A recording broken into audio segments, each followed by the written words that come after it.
कामदेव को बड़ा अहंकार हो गया। तो भगवान श्री कृष्ण ने कहा, कन्हैया ने कहा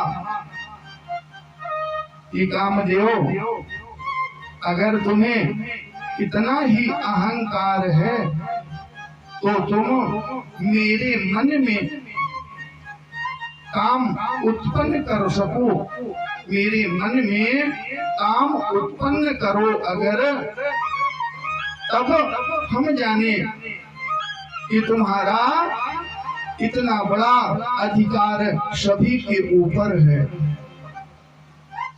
कामदेव से भगवान की शर्त लगती है और भगवान ने कहा, मैं गोपियों के साथ में रास करूंगा और मेरे मन में अगर कोई विकार उत्पन्न हो गया, मेरे मन में अगर कोई विकार उत्पन्न हो गया तो समझो कि मैं तुमसे हार गया।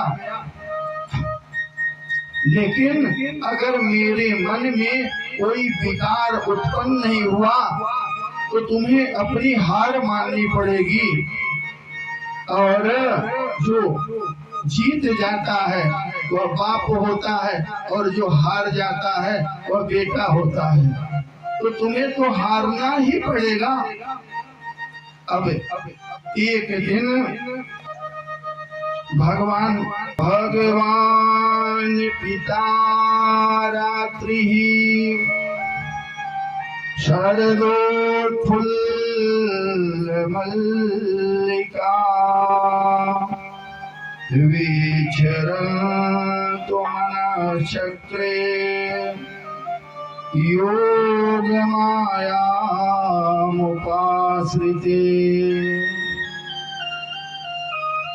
एक दिन भगवान का मन गोपियों के साथ रास करने का हुआ। गोपियों के साथ भगवान का मन रास करने का हुआ। शरद पूर्णिमा की यह रात्रि बड़ी ही सुंदर थी। वर्षा ऋतु जब आती है तो सभी नदियों का पानी गंदा हो जाता है, लेकिन जैसे ही शरद पूर्णिमा शरद ऋतु आती है तो पूरी नदियों का जल बड़ा पवित्र हो जाता है। सभी नदियों का जल पवित्र हो जाता है। और इस समय को शरद पूर्णिमा आई और वृंदावन के चारों तरफ सुंदर सुंदर कमल पुष्पों का, कहते हैं कि शरद फुल्लो, शरद फुल्ल मल्लिका, कमल के पुष्प सुंदर सुंदर खिल गए और अन्यत्र केतकी का पुष्प, मल्लिका का पुष्प और उसकी सुंदरता, उसकी सुगंध से पूरा वृंदावन सुगंधित हो गया। और भगवान उस समय चांदनी की शोभा, शरद पूर्णिमा में जब चांद खिलता है तो उस समय इतनी सुंदरता होती है। और उस दिन तो शरद पूर्णिमा के दिन जब आकाश में चंद्रमा खिले तो धरती पर ऐसा लगा कि जैसे सफेद चादर बिछी हुई है। भगवान उसी समय अपनी बंशी पर सुंदर वेणुनाद करते हैं। बंशी के द्वारा बंशी बजा करके भगवान सभी गोपियों को रास में आने के लिए निमंत्रित करते हैं, निमंत्रण देते हैं। भगवान ने 2 बार बंसी बजाई है। एक बार भगवान ने बंसी दिन में बजाई है। उस बंसी की धुन को सुन करके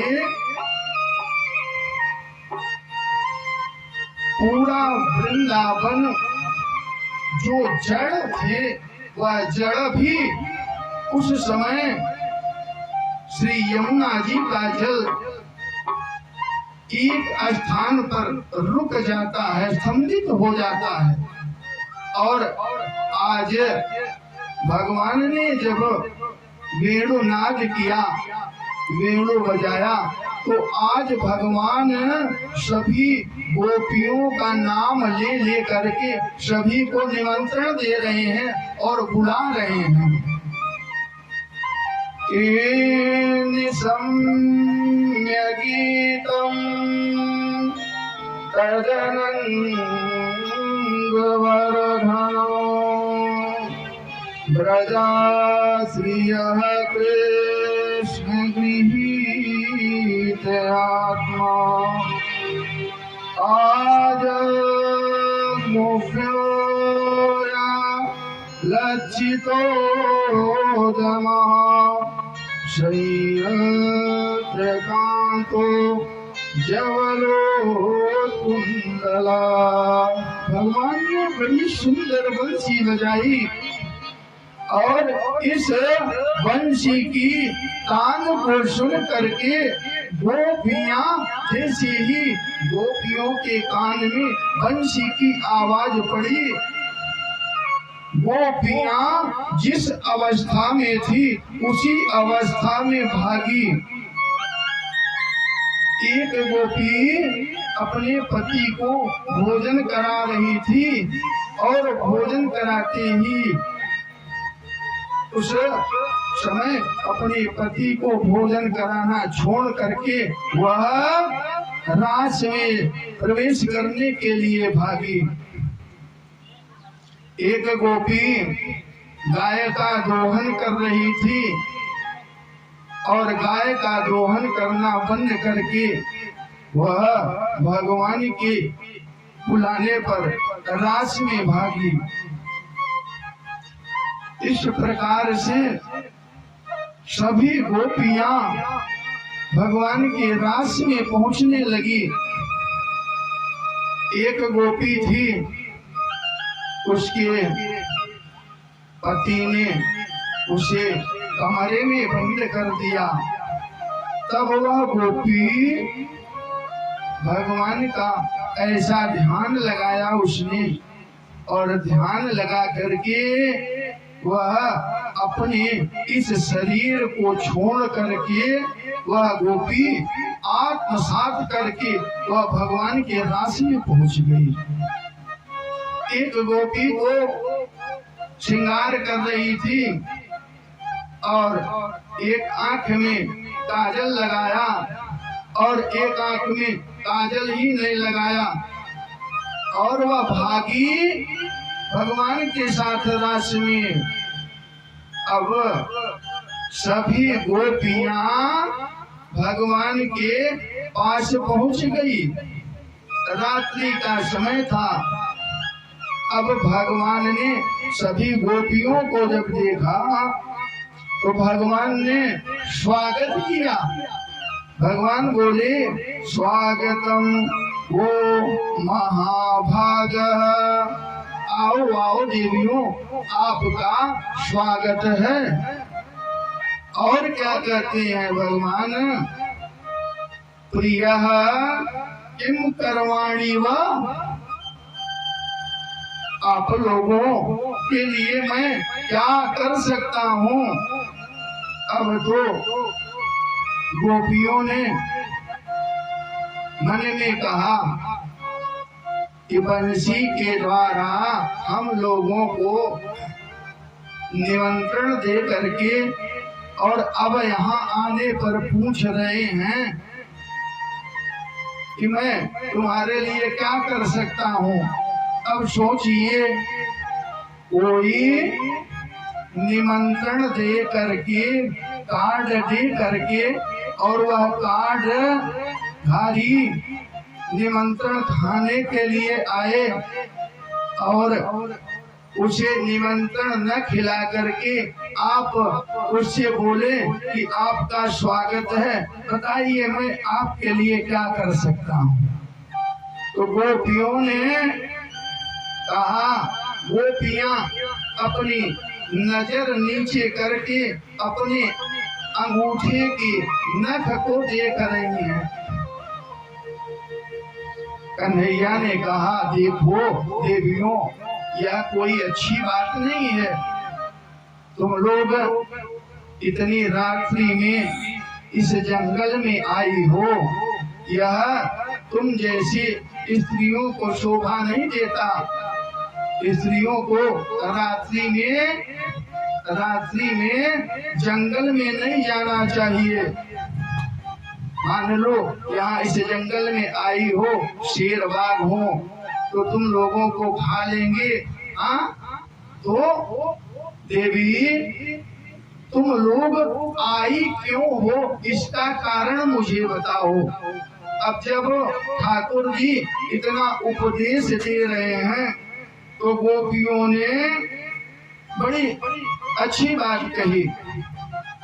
गोपियों ने कहा कि आप हमें यहाँ पर निमंत्रित करके और आज इसलिए बुलाया है, यह तो आपको बताना चाहिए। ब्रजस्यानामयं कच्छद गोदागमन कारणम। भगवान बोले कि अब तुम लोग यहाँ से वापस चली जाओ अपने घर। तब गोपियां बोली कि प्रभु एक बात बताइए। गोपियों ने भगवान से एक बात पूछी। क्या? गोपियों ने कहा कि आपको सभी का पति कहा जाता है। भगवान सभी के पति हैं। तो गोपियों ने एक छोटी सी कहानी भगवान से पूछी। गोपियों ने कहा, अब आप मेरे इस प्रश्न का उत्तर दीजिए, तब मैं आपके प्रश्न का उत्तर दूंगी। गोपियों ने कहा कि एक सुंदर स्त्री है और उसका नया नया विवाह हुआ है। उसका पति बहुत जरूरी काम से अपने नौकरी के लिए जाने वाला है। एक दिन विवाह हुआ और दूसरे दिन उसका पति अपने नौकरी पर जाना चाह रहा है। जब वह नौकरी पर जाने लगा तो उसकी पत्नी उसके चरणों में गिर करके बोली, स्वामी अभी तो हमारा विवाह हुआ है और आप इसी समय जा रहे हैं, तो मैं किसके सहारे रहूंगी? किसके सहारे रहूंगी?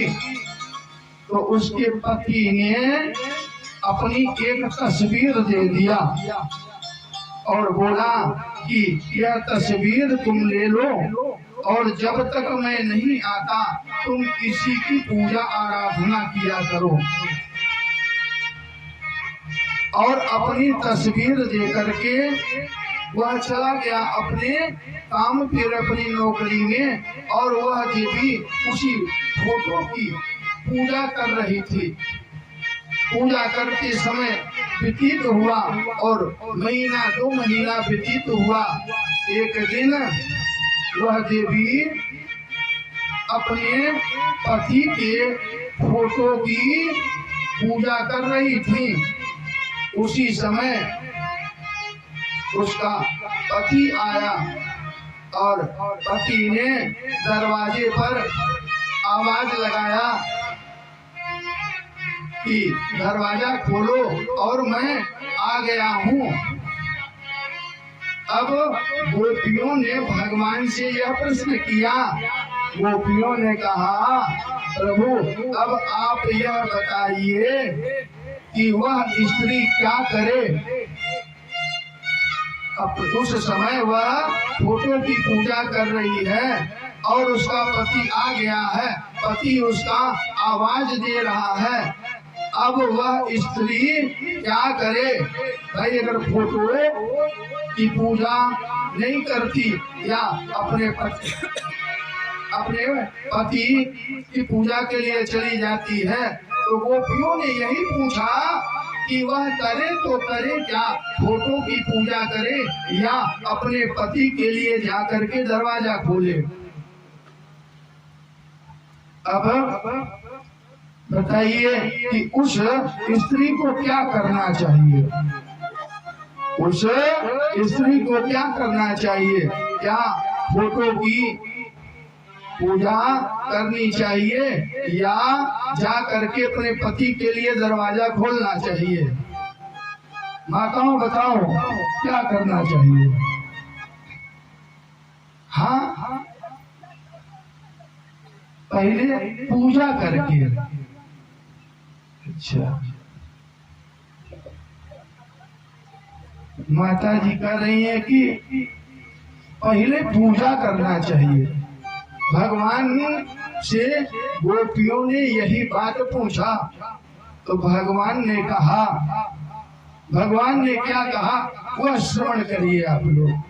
भगवान ने कहा कि जब साक्षात उसका पति आ गया है तब इस फोटो की क्या आवश्यकता है? उसे सीधा जा करके अपने पति के लिए दरवाजा खोलना चाहिए और पति को ले आ करके बैठा करके उसकी पूजा करनी चाहिए।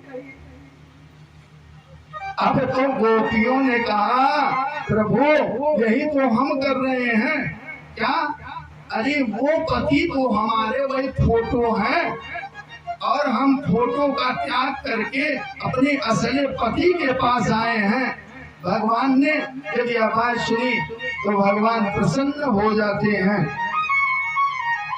और गोपियों के साथ भगवान रास प्रारंभ करते हैं। सभी गोपियां एक स्थान पर इकट्ठी हुई और भगवान ने गलबहिया जैसे डाला। एक गोपी के मन में विचार आया कि भगवान सिर्फ मेरे साथ ही मेरे कन्हैया नृत्य कर रहे हैं। अब भगवान जितनी गोपियां थी भगवान ने उतने रूप बना लिए थे। भगवान ने जितनी गोपियां थी उतने रूप भगवान ने बनाया था और सभी के साथ सभी के गले में हाथ डाल करके और सभी गोपियों के साथ भगवान नृत्य प्रारंभ करते हैं। अब तो गोपियों को बड़ा अभिमान हो गया। गोपियों ने सोचा कि हमसे ज्यादा पढ़ करके जो गोपी थी वही गोपी यही सोचे कि भगवान सिर्फ मेरे साथ ही नृत्य कर रहे हैं, भगवान सिर्फ मेरे साथ ही नृत्य कर रहे हैं, इसलिए उनको बड़ा अभिमान हो गया। और जहाँ अभिमान होता है वहीं तो भगवान गायब हो गए। भगवान गोपियों को छोड़ करके अदृश्य हो गए। भगवान एक गोपी को लेकर के भगवान अदृश्य हो जाते हैं। अब यहाँ जितनी गोपियां थी भगवान के अदृश्य होते ही सभी गोपियां इतना दुखी हो गई, व्याकुल हो गई भगवान के जाने से। तो सब गोपियों ने वहां पर जितने वृक्ष थे, हाँ, तुलसी का वृक्ष और जितनी झाड़ियां थी सब में भगवान की खोज कर लिया। और जब भगवान नहीं मिले तो सभी गोपियां रोती हुई भगवान को ढूंढने लगी। और भगवान को ढूंढते ढूंढते गोपियों ने देखा कि उस बालुका पर भगवान के चरण चिन्ह बने हुए हैं और उसी चरण चिन्ह को देख करके गोपियां आगे बढ़ती हैं। तो गोपियों ने देखा आगे चलकर कि यहाँ से तो 2 चरण चिन्ह और दिख रहे हैं। गोपियां समझ गई कि कन्हैया ने एक और किसी गोपी को लेकर के अपने साथ अदृश्य हुए हैं। अब गोपियां और दुखी हो गई और जब और थोड़ा आगे बढ़ी, आगे जाते ही गोपियों ने क्या देखा कि एक स्थान पर ऐसा लगा कि वह गोपी भगवान के कंधे पर बैठ कर गई। क्यों? क्योंकि वहां पर बैठने का जैसे पांव बालू पर बैठ जाइए वहां स्थान बन जाता है। तो गोपियों ने ये समझा कि यहाँ पर बैठ करके कन्हैया ने, हमारे प्रभु ने उस गोपी के साथ में उस गोपी के बालों में गजरा लगाया है। और लेकिन यहाँ से सिर्फ एक पांव कन्हैया के ही दिख रहे हैं। तो उस स्थान से जब और आगे बढ़ी तो आगे झुरमुट में उन्होंने क्या देखा कि एक गोपी मूर्छित अवस्था में पड़ी हुई है। एक गोपी मूर्छित अवस्था में पड़ी हुई है। उस गोपी को देख करके सभी ने उस गोपी को मूर्छा से उठाया। अब वह गोपी रोते हुए बोली कि मेरे में भी मान आ गया था और वह गोपी और कोई नहीं, वह गोपी सिर्फ राधा रानी थी। यहाँ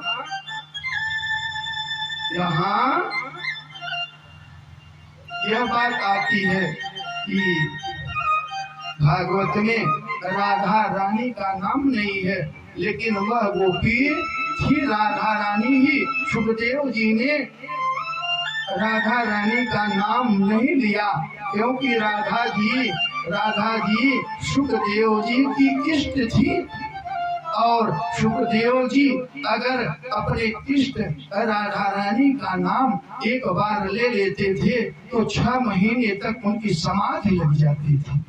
इसलिए उन्होंने पूरे भागवत में कहीं पर राधा रानी का नाम नहीं लिया। अब तो सभी गोपियों ने राधा रानी से कहा कि जब आपको, अब यहाँ देखिए, गोपियों को अहंकार हुआ, तब भगवान ने गोपियों का त्याग किया और राधा रानी को मान हुआ। राधा रानी को अहंकार हो ही नहीं सकता। राधा रानी को तो सिर्फ अपने प्रीतम का, अपने प्रियतम का, कन्हैया का मान हुआ और उस कारण ही कन्हैया ने उन्हें भी छोड़ करके चले गए और अदृश्य हो गए। अब सभी गोपियां जाती हैं और राधा रानी को लेकर के राधा जी ने कहा, देखो ऐसे ढूंढने से भगवान मिलने वाले नहीं हैं। उन्हें तो जब तक अपने हृदय से नहीं पुकारा जाएगा तब तक वह मिलने वाले नहीं हैं। कहते हैं ने कि कस्तूरी कुंडल बसे मृग ढूंढे बन माही, ऐसे घट घट राम है दुनिया देखे नाय। राधा रानी ने कहा, बहनों, हम सबको भगवान को विकल हो करके पुकारना पड़ेगा, तब वह प्रकट होंगे। सभी गोपियों को लेकर के राधा रानी के साथ गोपियां रमण रेती में जाती हैं और वहां पहुंच करके गोपियों ने रोते हुए भगवान को पुकारा है। भगवान अब यहाँ जो गोपियों ने रोदन किया है, रोया है, वही गोपी गीत के रूप में है। आइए एक श्लोक हम लोग भी गोपी गीत का गा करके फिर आगे कथा में बढ़ेंगे। जय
रो रही हैं और वही रुदन जो है वह गोपी गीत के रूप में आया है।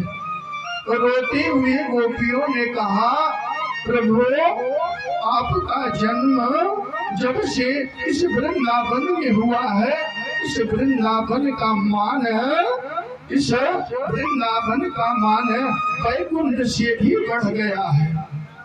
यह गोपियां रो रो करके कह रही हैं, प्रभु जब से इस वृंदावन में आपका जन्म हुआ है, इस वृंदावन का मान वैकुंठ से बढ़ गया है, इसीलिए तो लक्ष्मी जी भी वैकुंठ का त्याग करके इस वृंदावन में आकर के बस गई हैं।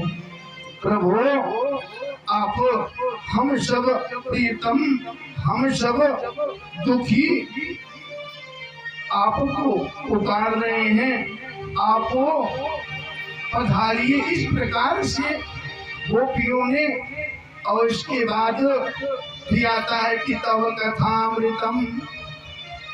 अब पूरे गोपी गीत का अगर व्याख्या किया जाए, एक श्लोक की व्याख्या 1 घंटे 1.5 घंटे 2 घंटे कम से कम हो तब तो आनंद आएगा, नहीं तो केवल स्पर्श करके ही निकलना पड़ेगा। मजबूरी है, आज ठाकुर जी का विवाह भी है और विवाह हमको कराना है, और अभी हम कहाँ पे हैं, महाराष्ट्र में हैं और टाइम हो गया है विवाह का। बोलिए राधे राधे, बोलिए वृंदावन बिहारी लाल की। अब भगवान यहाँ पर प्रकट होते हैं और भगवान प्रकट हो करके गोपियों के साथ रास प्रारंभ करते हैं। उसी समय भगवान भोलेनाथ भी वहाँ पर पहुँच गए। भगवान भोलेनाथ भी रास में प्रवेश करना चाह रहे हैं। गोपियों ने कहा, ये बाबा यहाँ तुम्हारा काम नहीं है, तुम जाओ, यहाँ तो सब स्त्रियां हैं, यहाँ तुम्हारा दाढ़ी बड़ी बड़ी बढ़ा करके स्त्रियों के बीच में आ गए, यहाँ तुम्हारा काम नहीं है। भगवान भोलेनाथ भाग कर जाते हैं, यमुना जी में स्नान करते हैं और लहंगा भंगरी पहन करके और घूंघट काट करके वह भी आ जाते हैं रास में प्रवेश करने के लिए। कहते हैं कि वृंदावन के रास में पहुँचे जाय महेश, मिल सखियन के झुंड में कर गोपी का वेश। नारायण ब्रज भूमि की सुरपति नावत मात, यहाँ आए गोपी भये श्री गोपेश्वर नाथ। प्रेम से बोलिए गोपेश्वर नाथ की, बाबा विश्वनाथ की। अब रास प्रारंभ हुआ और भगवान रास में सभी गोपियों के साथ जितनी गोपियां थी उतने भगवान ने रूप बनाया और गोपियों के साथ रास प्रारंभ हुआ। भगवान भोलेनाथ भी रास में प्रवेश करे। अब यहाँ ध्यान देने वाली यह बात है कि जिस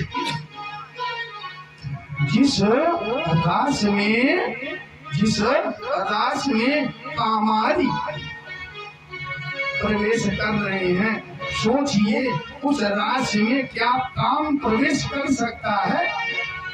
जहाँ पर कामारी है, कामारी अर्थात भगवान भोलेनाथ जिस रास में है उस रास में क्या काम प्रवेश कर सकता है। यह काम लीला नहीं है साथियों। आइए रास में पहले प्रवेश करते हैं, फिर थोड़ी बहुत व्याख्या करके आगे बढ़ा जाएगा। रास रचो है, रास रचो है,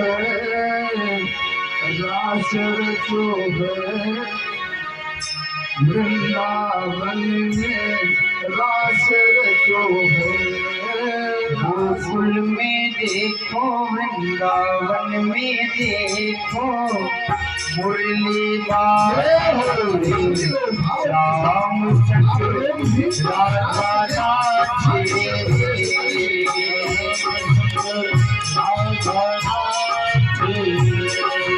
गोकुल में देखो, वृंदावन में देखो, मुरली बाजे रामचंद्र राधा नाचे। गोकुल में देखो, वृंदावन में देखो, रामचंद्र राधा नाचे।